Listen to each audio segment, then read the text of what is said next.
All right, hello everyone. This is my name's Elliot Gates from the Anthology of Heroes podcast, and today we're going to be discussing the 2012 film "The Day of the Siege, 11th, 1683." Hey, how's it going, guys? My name is Zach Cornwell. I run Conflicted, a history podcast. Just kind of a brief overview of what I do on there.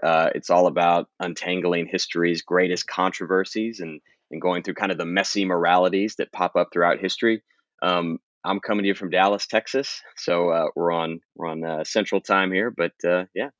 Hi, I'm Victoria Sadowski. I do Smoke and Shadow podcast where I talk about religious mythology and folklore history while getting a little high as I talk about these things. But mainly, my point of my podcast is to sort of figure out how we got to where we are now by the history that led us here. And I am Tyler Ermintrout. I'm on the podcast, The History Boiz. My podcast is kind of a hangout style podcast where me and two of my friends kind of listen to the fourth in our group, who's the host of our show, and he's kind of an armchair historian who takes us through various, some lesser known, some more major historical events, and we kind of react. Did anyone know what this film was about before I suggested it to you? Or? Nope. Okay. All right. So, like, the Siege of Vienna is kind of touted as the last great trial between Crescent and Cross. So it's a super interesting historical event, and I really like it. And I came into the film expecting good things, and I was sorely disappointed. But, I think it was pretty average on the whole. I thought the story was pretty bland, hard to follow. I think the criticism online is there's way too much CGI. But for anyone kind of tuning in, the story follows it's kind of a two-parter. It follows the life of an Italian monk, I think it is. And he kind of is instrumental in, I guess, guiding the events that lead itself to the successful defense of Vienna in the 1600s from the ever-advancing Ottoman Empire. So first of all, the only good thing about this movie, in my mind, is F. Murray Abraham brings it so hard. Every scene he's in, he is a consummate professional. And what I mean by that is if he gets paid, he will show up and he will act his ass off. Was he the monk? Yeah. He was the monk, yeah. I just felt like he was I feel like he was playing to win. As far as the CGI goes, I think the biggest issue is I felt like everything there was no lighting continuity. It was like the backgrounds were lit one way, the characters were like studio lit, like backlit, so they had these hard halos around them that made it look like it was like a Star Wars fan film. They should focus on the fact that it's about the Siege of Vienna, because I feel like how often Karam Mustafa uses specifically the phrase "I'm going to turn churches into mosques" makes it sound like an evil plot from like G.I. Joe or something like that, like a Saturday morning cartoon. He did say that line probably at least 3 to 4 times, and it's in the opening crawl of the movie. Yeah, the movie seems to have a very tortured relationship with religion and what it wants to say. But going back to your first point, the F. Murray Abraham, he anchors the entire thing. I mean, he just... the monk, the guy who plays the monk, he's been in a bunch of stuff, actually. He's been in a lot of productions here in the States, but he does a great job. He brings it throughout. But like that said, the performances across the board are really, really uneven. The one that pops into my head is the deaf and dumb girl. Do you guys know what I'm talking about? The grunting, like every scene is just grunting. I mean, it's that whole thing. That relationship between her and I suppose her husband Abul, like he's supposed to be like a point of view character, and I thought they were going to do something kind of interesting, because when Marco shows up, and maybe I'm jumping ahead a bit, but like he like stops the mob from killing him, and you're like, oh cool, like it's like doing like Islamophobe like Islamophobia, like kind of like post 9/11, like United States kind of allegory thing. And then he sits down and has a conversation where he's like, I studied Islam a lot. And I'm like, oh, he's going to be like, we're not so different, you and I. And instead he's like, someday you'll figure out that Christianity's way cooler. And I was like, oh, they're setting something up. So in the third act, he's going to realize they're not so different. Never fucking happens. Like, never happens. No, yeah. Nobody learns anything in this movie. No. There's a line that they say during that exchange. I think Abul says something like, all lights are true. And then you expect the monk to be kind of like, oh, yes, I can see that. And maybe that ends in some character development. But no, he retreats to his end of the corner and he's like, no, there is only one light. And then and then leaves. He's like, he just pieces out. He swells and he turns to the camera and he's like, no way, bro. And just bounces. Can we just talk about also the fact that like these religions all stem from Judaism, right? And they worship the same God, and it's like, oh my god, because Allah is just the word in Arabic for God. I don't know how the Ottomans felt at this point in history about their relationship to the Christian world, but traditionally they would see Christians and Jews as people of the book, right? It all stems from that same Judeo-Christian tradition. But I don't know if really the animus at the time of the siege was motivated by just political enmity or like if there were actual, I don't know, religious gripes. But that's a good point. That's a good point. That was the whole thing, wasn't it? The golden apple, taking the golden apple, right? I don't know if that was actually, I don't know how accurate it was. I know the Constantinople was mentioned, and that was something that was there to be taken. But I don't know about Vienna. I think that was just something they added in. Yep. Probably. Because I tried to look that up too, and it just, you couldn't find anything of like referring to it as being this hub that, it was in a sense, but I feel like you said Constantinople was probably the real hub at the time. I just wanted to go through, I think my second favorite character was probably Emperor Leopold, and just like how foppish he was. He was kind of a bit of a saving grace, even if he was in those like scenes where it just looked like a Zoom background, him walking in front of these like golden, like, dining halls and stuff like that. I'm like, and then you've got these cheap looking candlesticks in the middle that just contrast so sharply to it. I thought that was absolutely ridiculous. This is the second time I've watched it, and I didn't remember it being this bad. And my girlfriend came in at one point after hearing all that grunting, and she's like, "What are you watching?" Because that woman just continually grunting over and over again. Totally. And Leopold was probably the best source of comic relief throughout the movie. Some of it was unintended, of course, but yeah, I mean, he was just bathed in flop sweat the entire time, just freaking out. And then there was that one moment where he decides to flee Vienna. And he leaps in the carriage, and I think his sister wants to stay, the Duchess, and she's like, "Well, I'm going to stay." And he's like, "Okay, suit yourself." And then the door claps shut, and he's like off into the distance. So, I mean, there's just so many choices when they introduce them. Because, well, first of all, you would think that they would be introduced a bit sooner. They're introduced probably about 30 minutes into the movie, and they're painted as like completely clueless. They're really mean to Marco and the other monk. Specifically, they give the Duchess a full character arc in the space of like 15 minutes.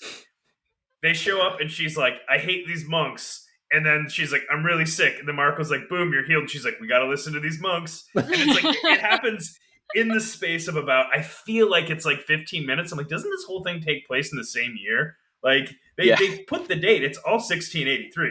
But and then also her husband looks like he looks like Henry Cavill's like stunt double, and then with like the poorest character makeup I've ever seen. I loved how he came in. Yeah, the smallpox guy, and he just like walks in. He's like, "Hi, I have smallpox." It's like, "Yeah, mate, we noticed." Like, why was that the first thing you said? No one was going to bring that up. He's getting it out of the way. I see you have noticed my smallpox scars, and the monk's like, "Oh, well, now that you pointed it out, I guess I did." I wasn't going to say anything. Yeah. I was going to say, did anyone notice that, I don't know what the rod that Kara Mustafa was carrying out, it looked like a $2 like prop like the Yeah. big golden rod he had. I was like, what is that? I swear you could see like the plastic like flecking off on it. He was like, this is the holy rod of Islam or something. Like, all right, Yeah, you could see the Party City receipt dangling off of it practically. It's not great. I feel like the costumes didn't look bad, but the props looked awful. They were on par with the CGI. Just choices were made across the board. Money saving. Yeah. Or on the wrong things. Because I agree that the costumes looked all right, I thought, in some of them. Particularly some of the Ottoman costumes. I quite enjoyed them. But then once it got back to just some of the other stuff, I was like, did you think it was a fair portrayal of Christianity and Islam? Do you think it was biased in some way? Vic, why don't you go first? You look like you've got something to say. Yeah, it was definitely a sort of, not intensely, but you could definitely pick up a lot of pro-Christian notes in it, especially again with the whole like villainous Mustafa sort of realm where he's like, I just want to take these things, and it's like there was probably other elements in it, and yes, a lot of it was probably religious, but this is post-Renaissance by, I want to say, about 100 years, maybe around there, 50 to 100 years. And during the Renaissance, all these cultures and religions were sort of like bouncing off of each other. And there was this whole spiritual sort of awakening. And so I feel like politics definitely have, influence over that. But the movie sort of portrayed just like a more Christianized perspective. Like, again, when Marco's like, no, there's only one light. And it's like, but you're missing the historical fact that these are kind of like, Islam is a later branch of Judaism, whereas Christianity is a slightly earlier branch of Judaism.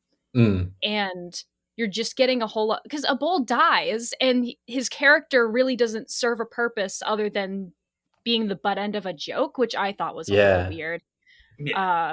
Because the beginning, when he stops the fight, he's like, no, you can't hurt a bull, he's a man, he's a good man. Like, that started something, but in the end it served to sort of make the Christian aspect look like, oh, they're better people because they understand these things. That whole character just he shows up to make that point and then immediately is like, I gotta go back to Istanbul, see you later, sweetie. And then he's like immediately there. And then in command of an army too. Yes. Yeah. Integrated into the forces. Like, he's carrying the banner of like, you guys should surrender. Like, he's that messenger, which I don't know how he got that gig, but whatever. and then from there, like, there's the whole thing where his wife gets captured, and they're like, this is probably one of my favorite parts of the movie. So the guards are behind her, and so she can only see his face, and she can't hear. And they're like, if you don't know her, we're going to like throw her with like the comfort women. And she can clearly all of a sudden hear because she's reacting. And he's like, never seen her before in my life. Then they cut to this shot. And I laughed out loud because it's this massive pen with thousands of women in it. And they throw her in and close the door. And I was like, wow, guys. Yeah, it was literally a pen. Like, it wasn't a metaphorical pen. It was a genuine pen. Yeah, it was like a cattle pen, and they throw her in, and then like the next time you see her, they're getting her out, and they don't show any like what it meant for him to have to say, never mind, I know her, or like something. I feel like almost there was like a producer note being like, you got to get her out of that pen. We're not going to give you the money to make this movie. We're not doing this scene anymore. Yeah. Yeah. I don't like where the story's going. Get her out. But yeah, like it just felt like really weird and unearned. And there's a lot of things that just kind of happen in the movie. And I always wondered while watching it, and I unfortunately didn't have the time to really look into it, or if the information's there, but like if some of these things happened because it's in the history and the filmmaker felt the need to be like, oh, I got to put this in because it's like a historical detail. Like the Duke mentioning his smallpox, or, I don't know, or like the vizier's son. Like, there's like certain things that like don't really need to be there at all. And it wouldn't change. It like doesn't change the story. And there's no context for that. Like, when they talk about like, oh, he saved you when he was a child, it's like, what was going on that you met each other? They do not explain that. It's just like, you get a flash of them in front of a ship. He gives them a necklace and you're like, but why? Like, what's happening here? Like, what did you go through to get to that point? And now you're like, it just doesn't make sense at all. Doesn't even bring the necklace with him. Yeah, no. Right. Yeah, you're right, actually. Apparently that was Gives it to his completely son. fabricated, that relationship, that like background that they knew each other and there was like a life-saving anecdote. Like apparently that was they just made that up. At least that's what I found in my research. But back to your kind of initial question, Elliot, about the kind of the way they handled religion in the movie. I thought, and I'll just speak to one aspect of it. I'm curious if you guys notice this as well. They seem to take the monks' I guess, powers very literally, right? Like in the beginning, they're like, he says, look, I'm just a messenger. I don't have literal healing powers. I can't do that. But then the blind man is made to see in that exact same scene. And then later, when the Duchess has her affliction, which they never specify what it is, that's healed miraculously overnight too. But ironically, he doesn't heal the deaf girl. Like it feels like that would have been a thing to heal. I don't know. I just thought it was very odd that they treated that stuff as literally he's able to do these things, or it just miraculously happens. I think that's true, actually. It was kind of meant to be, oh, look, here's the subtle power of Christianity that we don't need to brag about, but look how impressive it is. Also, you mentioned you didn't see what was wrong with that woman. That was a horrible scene where she had like a necrotic like body. Did anyone see that? Yes. Like she's in bed, she's missing like half her like chest cavity. You're like, wow, okay, this monk's got some powers. No, they never specify what she's suffering from. She's just I guess she's rotting. I don't know what's going on with smallpox. Yeah, she like says it's overnight. eating me from the inside out, and I'm like, I was hoping that like there'd be some royal doctorish dude who would be like, oh, like she's got whatever the name for, I don't know, not dysentery, I don't know, like some kind of flesh-eating virus at the time, like so it'd have some kind of context. And once again, I'm like, is this something that happened in history? Is there any kind of like recorded like account of this happening? Because I thought it was really weird that like and that time Marco straight up uses like monk magic to heal her. The opening when he cures the blind guy, he seemingly does that on accident. Like he's not even trying. They're far away from each other, and it's as he's immediately like saying like, "Hey, I can't like do magic, guys." And then the guy's like, "I can see again," and he's like, "What do you think of that?" I lied. yeah. Okay, so first of all, the filmmaker intentionally was trying to draw parallels, and you can find it in the Wikipedia. He was trying to draw parallels between this and 9/11. Yeah. And so he fudged a day. He fudged it a day earlier because it actually happened on September 12th.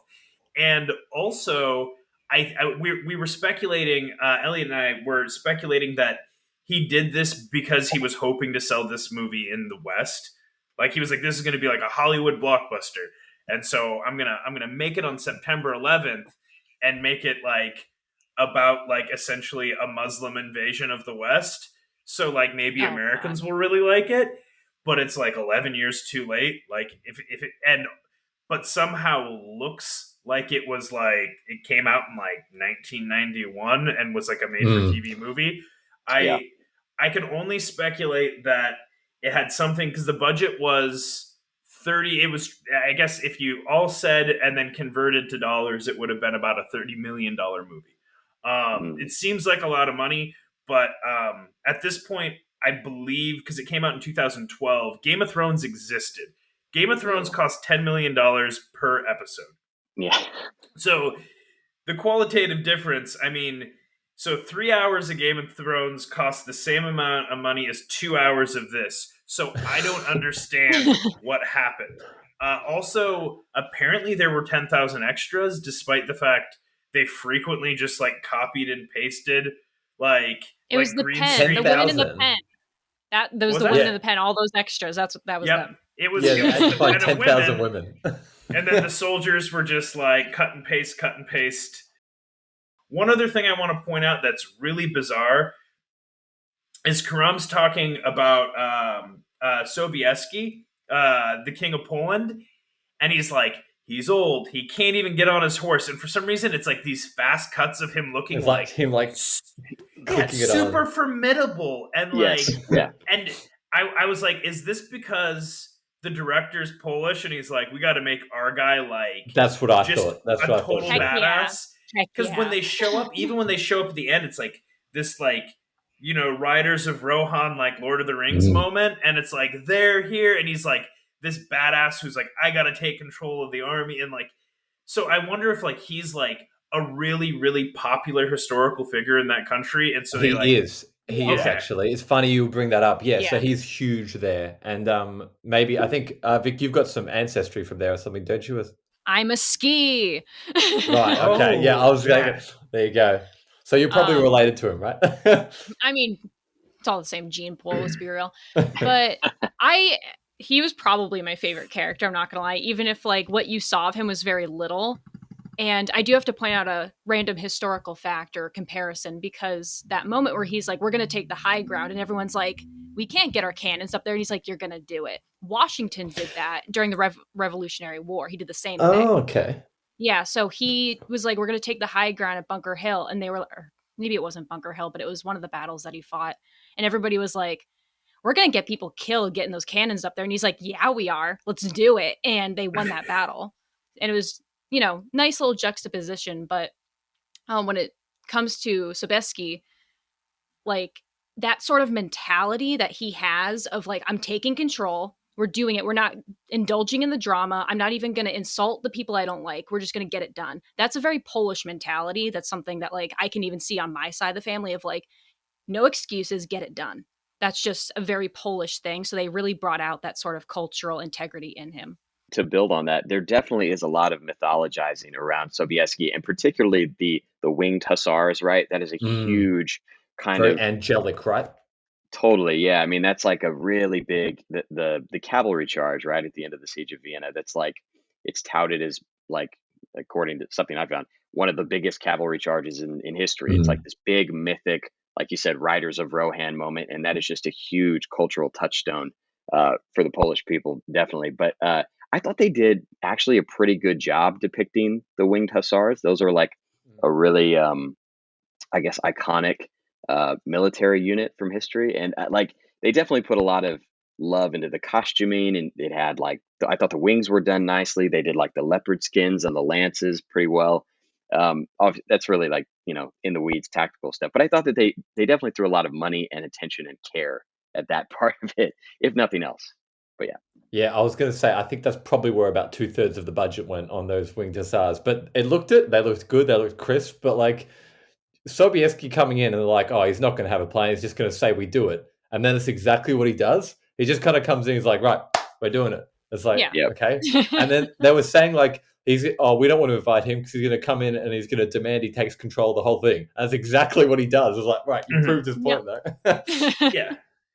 Oh, I was just going to say, I would have liked to have seen a little more character development for Sobieski. I would have liked to see how he came to the decision to help out, because obviously there's like a lot of political tension apparently between, you know, him and Leopold and all this stuff. I would have liked to have seen things from the Polish point of view more, and seen how they arrived at the decision of like, okay, let's go help them out. How they came to the Theoden, let's light the fires type of situation. But yeah, that's all I was going to say. Yep. Yeah, I thought with Marco, as the movie went on, his kind of screen time became increasingly irrelevant, and he was kind of like one of those people who's like, oh, I don't like drama, but he actually did like drama. Like that scene where he's on the top of the hill. Was he trying to like call down the apocalypse or something? I was like, mate, get out of the way. There's winged hussars coming, you know? Yeah. Yeah. Well, that didn't make sense. He gives the Braveheart speech too, where he makes it really clear. He's like, yeah, you're fighting for like your country and stuff, but really like you're fighting for God. Like this is all about like religion, and it kind of took the air. And I feel like everyone's like, yeah, we're fighting for Christianity. I was a bit curious to see what you guys thought of some of the dialogue. Now, I don't know if it was dubbed, but some of the scenes with like the background actors, like I remember this one scene, I think it was when they were walking up the hill. It's like, look, he's over there. Yes, let's follow him there. We will go over there. It's like, this just seems like really staged. Did anyone notice that? Yeah, a lot of the lines seemed... Oh, go ahead. I'm sorry. No, you're fine. It was just, I had that moment too with like some of the like actors in the four too who would just like speak in a way where you were like constantly trying to look at their lips to see if it matched up. Like that's the feeling you got. Yeah, I think that just goes back to the fact that they just didn't have a lot of budget to work with, so they maybe had a limited amount of takes, and just the actor didn't deliver the line the way that they wanted. So they're like, well, okay, let's bring him back in studio, dub over it. But yeah, I noticed that too constantly. I mean, it was just a thread throughout the entire movie. People would speak and it wouldn't be quite right. But yeah, I think money and time are probably the two things that are probably hurting this movie the most, and maybe a filmmaker that's incredibly inexperienced working with a lot of VFX, and maybe like a fix it in post kind of mentality. Because that's, I mean, I don't know. I can't possibly explain why there's so many like technical issues with this movie. So, I mean, I think what happened was it's like, on Instagram, something when you're editing a photo and you look at the photo at the start, you chuck on a few filters and this doesn't look too bad. And then when you look at it compared to the normal photo, it looks like almost like nuclear waste. The sky's like purple because they seem to just tune up this CGI to the point. I mean, we might as well talk about the end scene now. That was the most over the top, like all the snow falling. The person turns around and the snow is still falling the same way. I'm like, right, is this all just a huge green screen? What did everyone think of that final scene? I was focused on the fact that I was so confused by the son's character arc that when he walked away, like, I'm now angsty for life. It's like, I think you should be crying because you just watched your father die. But okay, yeah, be a like, yeah, I'm gonna go walk away and do something about it. Like, it seemed like it was almost a segue for a second movie of like, you'll see him come back. Yeah, and it's like, technically, historically, there was a revamp of the Ottoman Empire trying to go west, but it was way less successful, and it was brought on by Mustafa's successor. And I don't know if he was a sort of like the one to be like, this is what, but he failed. So it was kind of like a big moment when you weren't sure if he was the successor and if that applies to history or if it's just like he's mad now and that's what you're left with. And it's just it was very odd. Yeah, I was that's how the movie ends. Like, I can't wrap my head. I was like, oh, they're gonna like go around to all the point of views and show kind of where everybody lands at the end of this siege, and then it just fades to black and it's like directed, or there's like a message that's like, for all my homies that like didn't make it out of the ghetto or whatever. I can't remember what it says. It says something that's like, but it's also in a font that looks kind of like edgy, like it looks very modern, like it doesn't fit the tone. But then it's just like the Terminator logo almost. Yeah. And then it's like directed and written, by Renzo Martinelli, and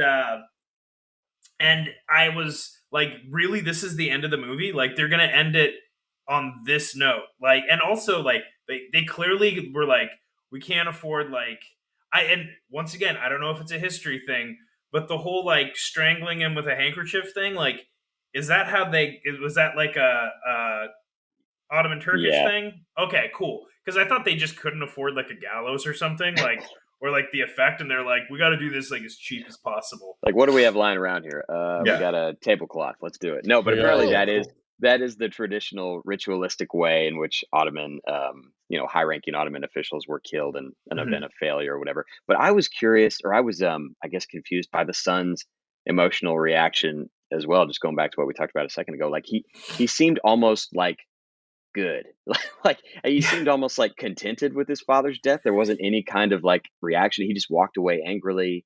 I don't know. That was such an odd. It was just a weird direction. Yeah. I picked up on that too, right? Because the whole movie is him being upset, and a real man doesn't cry from his dad and stuff like that. And then he's like, I love you, Dad. I'm proud of you, whatever. And then he dies. He's just like, yeah, mic drop. See you, Dad. Get your corpse home. And I was like, what was that meant to be? Was that meant to be him kind of, he, took in all the lessons of his father, how to be like a real hard ass, and now he's finally doing it? I was just like, was that it?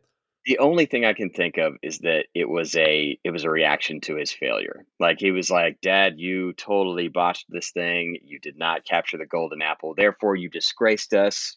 So be it. audience. So this I don't know. That's the only thing I could come up with. Yeah, and maybe like this is how like the kind of the animosity gets perpetuated, like a cycle of violence. Now I'm gonna grow up and become Vizier, and I'm gonna get him this next time. Like I don't know if they were like, because he walks away so angry and determined. I don't know if it was maybe like I don't know why they did anything in this movie. And then it cuts. You see the Vizier, and he's riding in, and you're like, okay, this looks pretty threatening. But then for some reason they like start cutting to close-ups of extras that are like wearing like less detailed looking armor. They're looking kind of bored. Some dudes are like right down the barrel into the camera, and I'm like, stop looking at those guys, man. Those guys need to be like way far away. Like you shouldn't be able to see what they're doing because they all look like they don't know that they're being filmed. Like I think we touched on this before, but what was everyone's favorite scene, right? We've established there were some real low points, but if you had to pick a high point, what would you say it was? I'd The probably fact that say there's a noticeable pause is a bit of a concern, isn't it? so. I don't know if it was like my favorite scene in terms of like it was great quality or anything, but the one that stuck out to me, I wrote it down because it was so, I don't know, not unique, but it was striking. Was when Mustafa goes, I guess it's like the night before they leave for the battle, and he goes to, I guess, the Hagia Sophia, and he goes in there, and there's a seer or a imam of some kind, and he's got these really white eyeballs, and it reminded me of the seer scenes from Vikings. I don't know if you guys have seen that show, like, and there's that blind seer who just kind of casts a like a pall of like mysticism over everything. And I got that from the blind, I guess, imam in the Hagia Sophia as well. They made that very kind of creepy. But that scene Where it really kind of just kind went of, down.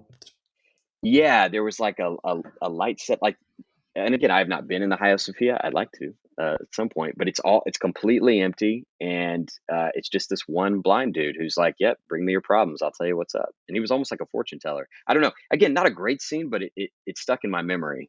I don't know if you guys remember that one too. favorite scene is the cannons up the hill scene because it almost looks like it's Sobieski's fault that they lose that cannon. Like he's like pulling it and like falls over in the rain. And you see like a slow-mo, two guys going, whoa, with like really bad 80-yard screams. And then the cannon like shatters and they're like, sorry about that, sir. And he's like, we got to keep on going. They're not like, we need 7 cannons and we just lost 6. We're going to have to be more strategic. They're just like, this was hard, but we did it. I think I was just going to quickly say I think my favorite scene was probably the actual charge itself. As you were saying before, Zach, to this day, I still think it is the biggest cavalry charge in all of history, and it was kind of very angelic, right? You've got this like golden light shining. I think they might have even had that kind of angelic choir in the background, and I'm sure to the people being besieged, it probably seemed like it too, right? They didn't show a lot of what was happening in the city with starvation and stuff like that, but it was getting pretty rough in there. I know there was like mining and counter mining going on, so it was a shame we didn't get to see a bit more of that. But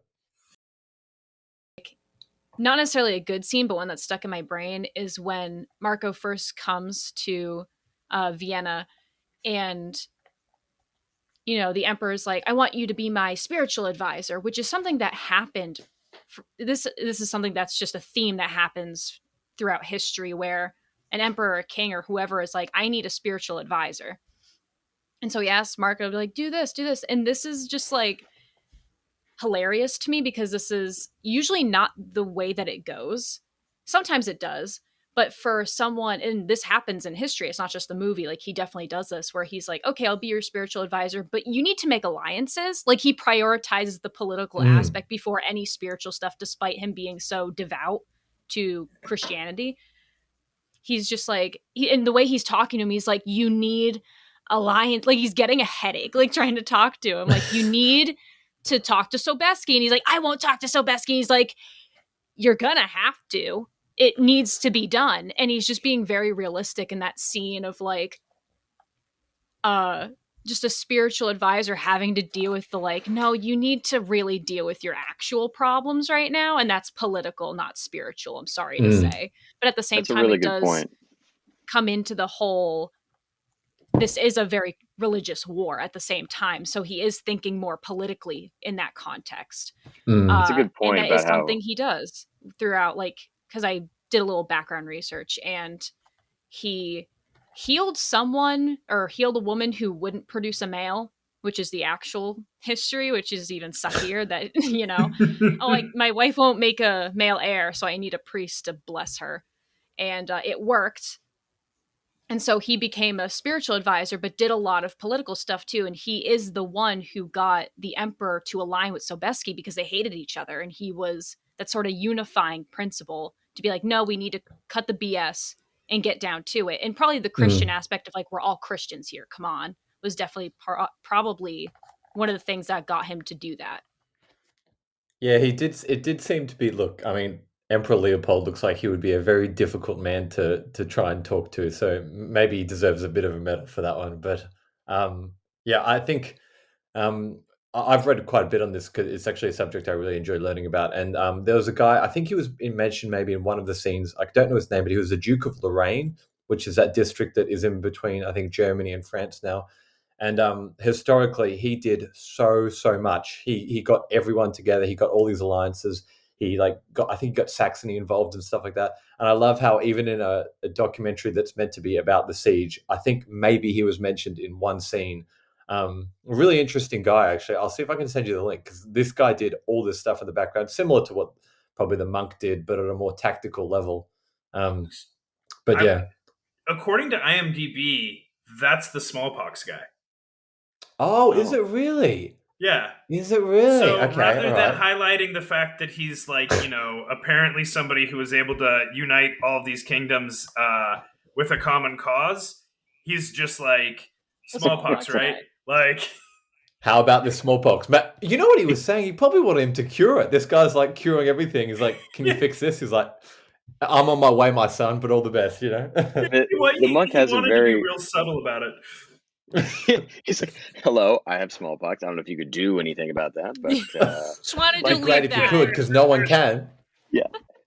Yeah, the monk has a very spotty track record with miraculous healings, but he's about 50% success rate. So I feel bad for the smallpox guy. It's better than my miracle rate, so. And that was the Duke of Lorraine? Somebody Yeah. The Duke of Lorraine, yeah. Okay. I think his name was Charles, but maybe, I don't know, I can't remember. I was going to maybe go around and ask final thoughts and what you would give it out of 10 and who would you recommend this, if anyone, to? Okay. Yeah. Out of 10, I would give this a 4 out of 10 Polish wings. I think there is merit to it. There is merit to the movie. It does kind of boil down the broad strokes of the historical event fairly briskly. You know, I mean, you kind of get it's good for people who are not familiar at all with the event. I wouldn't watch it again, but you can tell that this obviously meant a lot to the people making it. It was certainly a passion project. I read somewhere that it took, you know, I think 10 years to get the funding. And obviously it portrays an event that's very, very important to Poland and presumably Italy. But no, I mean, I think I appreciate what they tried to do with it. But if anyone is interested in this event, I would just say read a bunch of books about it because there's lots of great books detailing this event and how epic and drama packed it is that this movie kind of didn't quite give it its full due. I'm unable to give this a 3 or 4 F. Murray Abrahams out of 10. I have to give it a binary like